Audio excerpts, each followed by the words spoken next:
Halo, kita bertemu kembali kali ini dalam materi gel. Jadi hari ini kita akan bahas bersama bagaimana definisi, lalu juga komponen dan cara formulasi dari sediaan gel. Per definisi, gel merupakan sistem semi padat yang terdiri dari suspensi yang dibuat dari partikel anorganik yang kecil atau molekul organik yang besar, terpenetrasi oleh suatu cairan. Gel seringkali disebut dengan jelly. Definisi ini dapat Anda temukan dalam Farmakope Indonesia ke-6. Bagi yang belum mengetahui ya, Farmakope kita sudah terbit Farmakope edisi yang ke-6 di 2020 dan berlaku per September 2020.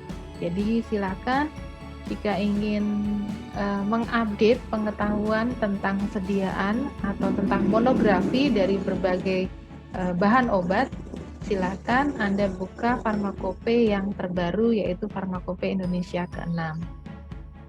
Dalam formularium nasional juga tercantum definisi dari gel, yaitu sediaan bermassa lembek berupa suspensi yang terbuat dari zarah kecil senyawa organik atau makromolekul senyawa organik, masing-masing terbungkus dan saling terserap oleh cairan.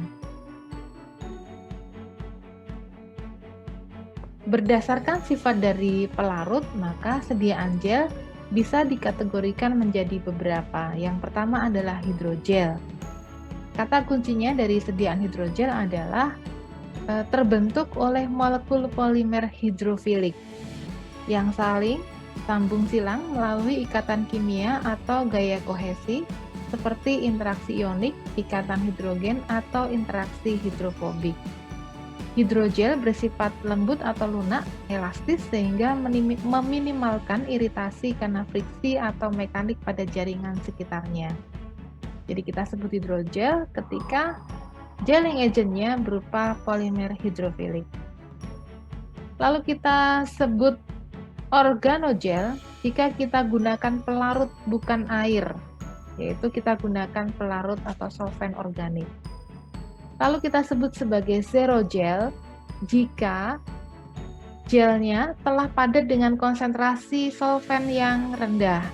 Ini terjadi karena kita lakukan evaporasi pelarut, sehingga tinggal sisa kerangka gel yang tertinggal. Itu yang kita sebut sebagai zerogel.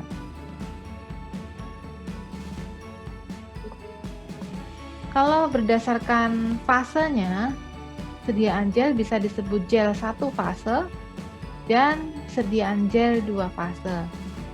Ya, kalau 1 fase berarti fase tadi terlihat hanya satu saja, yaitu ada makromolekul organik uniform yang didistribusikan ke dalam suatu cairan dan tidak tampak adanya batas antara makromolekul yang terdispersi dengan cairan pendispersi. Kita sebut sebagai gel 2 fase jika salah satu fase ukuran dari fase terdispersi ini ukurannya relatif lebih besar. Jadi bisa terlihat bahwa ini ada bagian yang terdispersi dan ada bagian lain yang sebagai fase pendispersinya. Nah, yang gel 2 fase ini sering kali kita sebut sebagai magma. Jadi sediaannya kita sebut sebagai magma. Lalu sediaan gel berikutnya adalah emulgel. Yang ini merupakan emulsi, pada dasarnya merupakan emulsi. Mau oil in water atau water in oil juga tidak masalah. Jadi emulsinya kita buat teksturnya menjadi sediaan gel dengan penambahan suatu gelling agent. Nah, yang emulgel ini tingkat penerimaan oleh pasien sangat baik karena memiliki sifat emulsi sekaligus gel. Jadi dirasakan daya sebarnya baik, ya, seperti halnya suatu emulsi. Dan juga bisa menghidrasi, jadi terasa di permukaan kulit itu dirasa lebih lembut, jadi lebih disukai oleh konsumen. Banyak digunakan sebagai pembawa berbagai obat untuk pengobatan topikal. Jadi kalau misalnya Anda mendapatkan sediaan yang kategorinya gel, tetapi kalau Anda lihat sediaannya kok tidak clear, tidak jernih gitu ya, kemungkinan besar bahwa yang Anda terima tadi sediaannya berupa emulgel.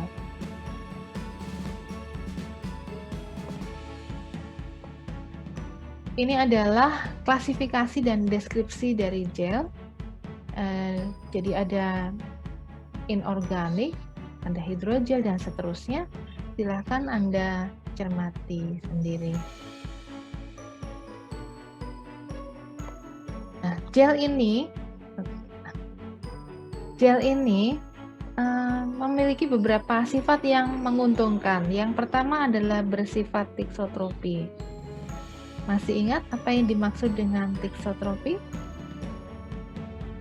Ya, jadi sediaan berupa gel ini ketika didiamkan ini dalam bentuk yang padat, tetapi ketika diberikan suatu tekanan, ya misalnya gelnya dikeluarkan dari tubnya dengan cara dipencet atau ditekan. Nah, ketika kita berikan tekanan, maka viskositasnya akan turun sehingga gel bisa mengalir. Dengan demikian, gelnya ketika berada dalam sediaan ini bentuknya lebih padat, tetapi ketika nanti diambil untuk dioleskan misalnya, maka daya sebarnya baik karena viskositasnya otomatis akan turun karena sifat dari gel yang tiksotropi ini. Gel ini juga disukai karena dirasakan tidak berminyak, jadi tidak terasa greasy, dan ketika tidak berminyak maka tidak dikhawatirkan akan meninggalkan noda di pakaian, mudah diratakan atau daya sebarnya baik, mudah dicuci dan sifatnya lembut. Juga tidak mengotori atau membuat noda dan kompatibel dengan banyak eksipien, dan sifat lainnya yang disukai adalah larut air. Jadi karena keunggulan inilah maka sediaan gel ini termasuk sediaan yang menjadi pilihan pertama ketika kita ingin membuat sediaannya berupa sediaan semi solid. Berikut ini adalah contoh-contoh gelling agent yang biasa digunakan dalam sediaan gel. Kita bisa lihat karbomer. Karbomer ini biasa digunakan sebagai gelling agent pada konsentrasi 0,5 sampai 2%. Di pasaran dikenal dengan nama akritamer karbopol atau polyacrylic acid. Lalu ada gelling agent lain yang juga sering dipakai yaitu karboksimetil selulosa sodium atau CMCNA. Biasa digunakan pada konsentrasi 3 sampai 6%. Dan seterusnya. Ini juga masih ada beberapa contoh gelling agent yang banyak dipakai di pasaran.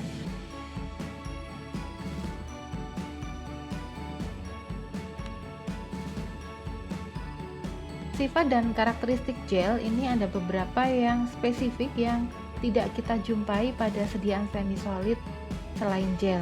Yang pertama adalah swelling. Komponen gel dapat mengabsorpsi pelarut sehingga gel dapat mengembang. Nah, pelarut ini akan berpenetrasi di antara matriks gel dan terjadi interaksi antara pelarut dengan gel. Ikatan silang antar polimer dalam matriks ini mempengaruhi atau menyebabkan pengembangan gel menjadi kurang sempurna. Hal ini juga berpengaruh pada kelarutan dari komponen gel tadi. Kelarutan komponen gel akan berkurang jika ikatan silang atau crosslink antar polimer dalam matriks yang dipilih sebagai gelling agent, jika crosslinknya semakin banyak, maka kelarutan akan menurun. Yang kedua adalah sineresis. Sineresis itu adalah suatu peristiwa yang terjadi karena adanya kontraksi dari massa gel. Cairan, yaitu yang biasanya digunakan sebagai solvent dalam sediaan gel ini, cairan tadi akan keluar kembali atau dilepaskan dari massa gel akibat terjadi kontraksi tadi. Nah, cairan yang dikeluarkan akibat kontraksi ini akan menggenang di atas permukaan gel. Nah, peristiwa ini kita sebut sebagai sineresis. Sifat atau karakteristik gel yang ketiga adalah efek suhu. Jadi gel itu bisa terbentuk melalui dua proses, yaitu penurunan temperatur atau pemanasan hingga suhu tertentu. Gel yang terbentuk melalui penurunan temperatur contohnya adalah ketika kita membuat gel dengan basis CmCna. Maka CmCna kita larutkan dulu dalam kondisi air yang dipanaskan. Ketika temperatur kembali turun mencapai ke suhu kamar, maka viskositas dari larutan CmCna tadi akan meningkat sehingga membentuk gel. Peristiwa sebaliknya, yaitu terbentuknya gel karena adanya pemanasan, ini contohnya adalah pada penggunaan poloxamer sebagai gelling agent. Poloxamer dalam kondisi lingkungan yang dingin akan berbentuk cair atau liquid. Tetapi ketika temperatur dinaikkan hingga mencapai suhu kamar, larutan poloxamer akan mengental menjadi teksturnya menjadi bentuk gel. Sifat dari gel yang keempat adalah efek elektrolit. Ion akan berkompetisi secara efektif dengan koloid terhadap pelarut yang ada. Sifat yang kelima adalah elastisitas dan rigiditas. Yang ini, sifat ini adalah karakteristik dari gel gelatin agar dan nitroselulus. Jadi pada gel gelatin agar dan nitroselulus ini, ketika kita tingkatkan konsentrasi gelling agentnya, yaitu gelatin dan nitroselulus ini, maka transformasi dari bentuk sol menjadi gel ini sekaligus juga terjadi peningkatan elastisitas. Jadi kita tidak perlu lagi menambah, misalnya kalau dikehendaki untuk yang sediaan lainnya misalnya membutuhkan plasticizer, yang ini tidak diperlukan lagi. Karakteristik yang keenam adalah rheologi. Ini semua sediaan gel memiliki aliran rheologi yang khas, yaitu pseudoplastik. Yang dimaksud dengan pseudoplastik tentunya adik-adik mahasiswa masih ingat ya, yaitu sistem yang dengan adanya tekanan geser dapat menyebabkan penurunan viskositas atau kita sebut sebagai shear thinning system. Berikutnya kita akan bahas tentang pelepasan obat dari gel. Gel yang digunakan sebagai pembawa untuk tujuan pengobatan umumnya terdiri dari polimer 1-5% dan sebagian besar terdiri dari air, bisa mencapai 99%-nya. Viskositas dari gel berkaitan dengan adanya polimer. Jadi ketika persentase konsentrasi polimer di dalam sediaan itu meningkat, maka viskositas dari gel juga akan meningkat. Sedangkan kondisi transport dari molekul obat dapat diperkirakan dari sifat obat tersebut di dalam air. Jadi bagaimana zat aktif bisa terlepas dari sediaan gel ini tergantung pada kelarutan dari zat aktif tersebut di dalam air. Jadi ketika proses zat aktif bisa keluar dari gel harus melalui proses difusi. Ini artinya proses tersebut harus diawali dengan kelarutan dari zat aktif itu di dalam air. Jadi obatnya terlarut, kemudian harus berdifusi keluar dari gel. Dengan demikian, jalinan polimer di dalam gel ini bersifat sebagai penghambat difusi obat untuk bisa keluar dari gel. Ini adalah beberapa contoh gel dengan spesifikasi yang tercantum dalam USP. Jadi kita bisa lihat untuk sediaan tertentu, misalnya benzokain, ini quality control yang dipersyaratkan antara lain adalah batasan mikroba, lalu jumlah minimal dalam suatu sediaan dalam kemasannya, dan juga ada assay atau penetapan kadar. Lalu untuk wadah dan penyimpanan juga dalam USP dicantumkan persyaratan-persyaratan tertentu. Berikutnya kita akan bahas tentang gelling agent. Gelling agent yang pertama adalah gum alam. Gum alam umumnya anionik, mudah terurai secara mikrobiologi, butuh pengawet dengan konsentrasi yang cukup. Ini adalah contoh-contoh dari gum alam, antara lain ada natrium alginat, karagenan, tragakan, pektin, santan gum, guar gum, dan gitosan. Polisakarida dengan rantai bercabang, misalnya tragakan, pektin, karagenan, ini dihasilkan secara alami dari tumbuhan, sehingga dapat memiliki sifat fisik yang tergantung dari asalnya. Penggunaan bahan ini dalam formula gel berkisar antara setengah sampai 10%, tergantung pada viskositas yang diinginkan. Viskositas biasanya akan meningkat dengan penambahan bahan pensuspensi anorganik, misalnya magnesium silikat trisilikat. Tragakan merupakan campuran polisakarida larut air dan polisakarida tidak larut air yang memiliki muatan negatif dalam larutan air, sehingga bersifat inkompatibel dengan beberapa preservatif. Gelling agent yang kedua adalah derivat selulosa.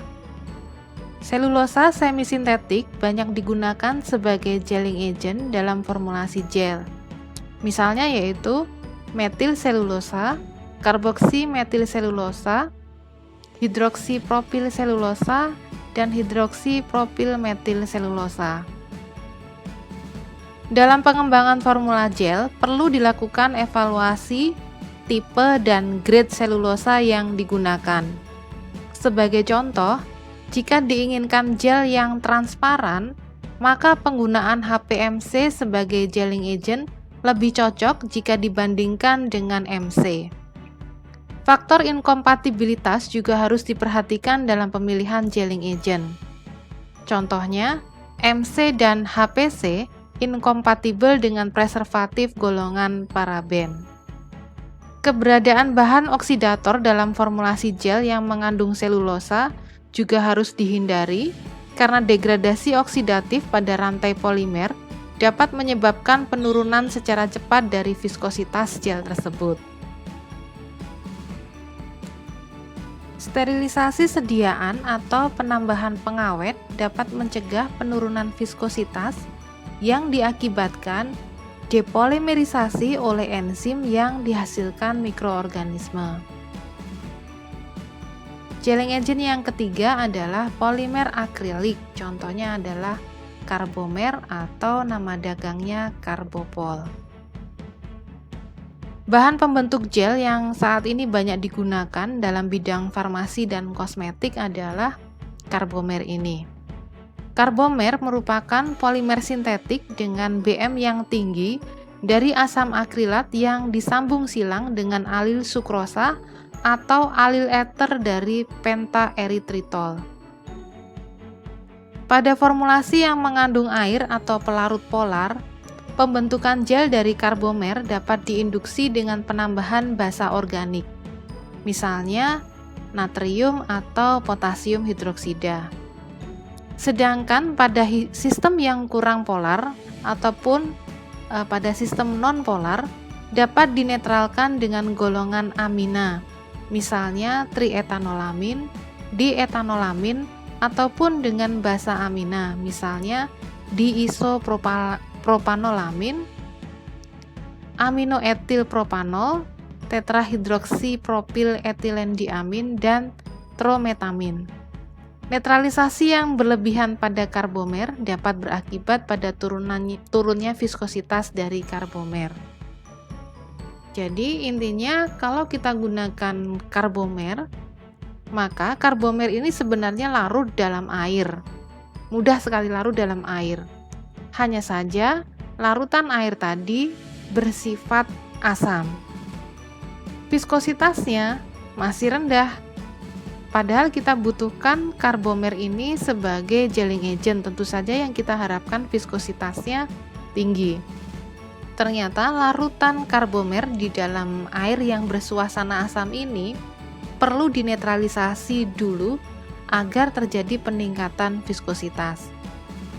Nah, untuk menetralkan ini kita tidak melulu hanya bisa menggunakan TEA, tetapi kita juga bisa menggunakan basa-basa yang lain, misalnya natrium atau potasium hidroksida.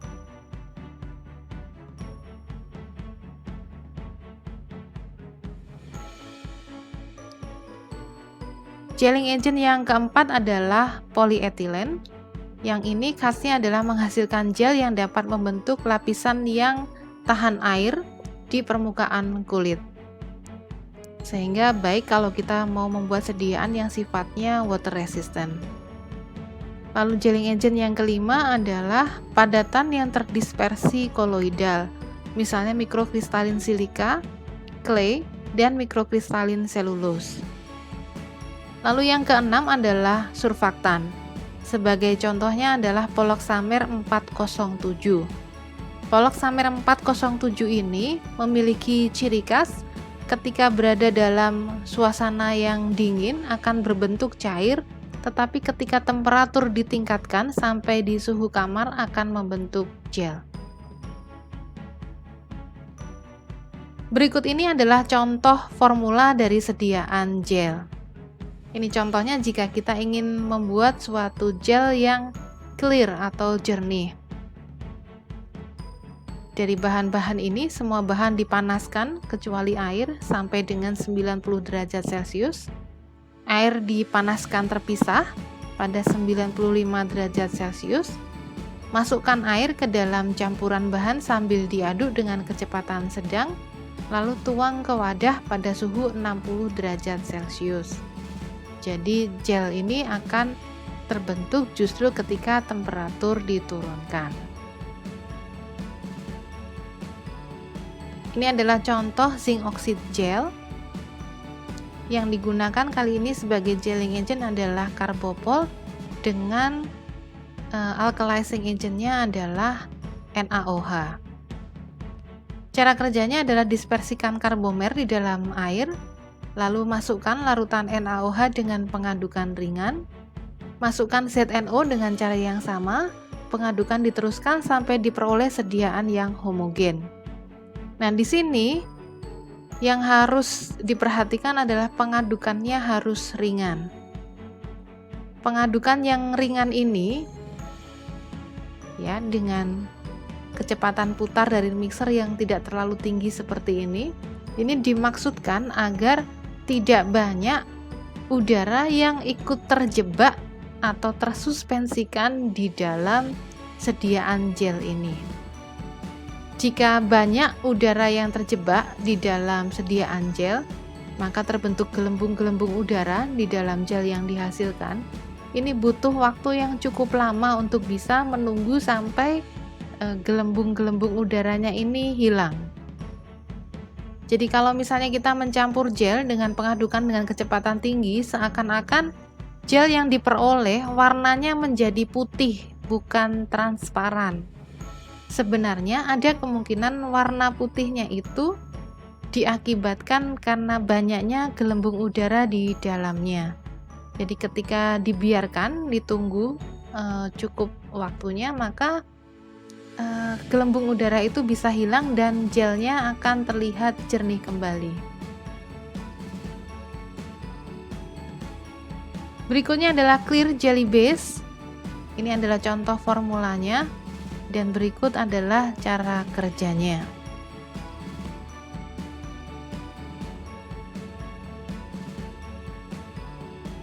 Ini adalah contoh peralatan yang digunakan dalam skala industri. Ini yang disebut dengan vacuum processing machine.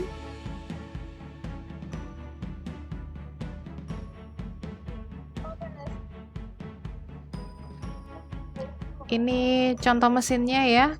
Ketika dibuka, di bagian dalamnya terdapat bilah-bilah logam yang berfungsi sebagai pengaduk.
Bagian wadahnya juga bisa dimiringkan untuk mempermudah proses penuangan.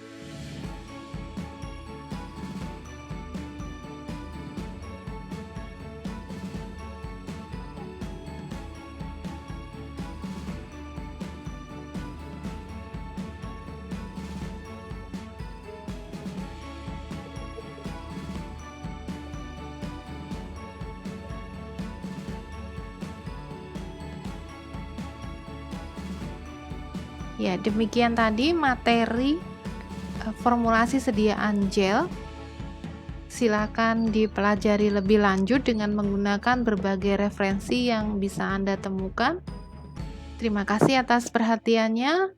Sampai jumpa di lain kesempatan.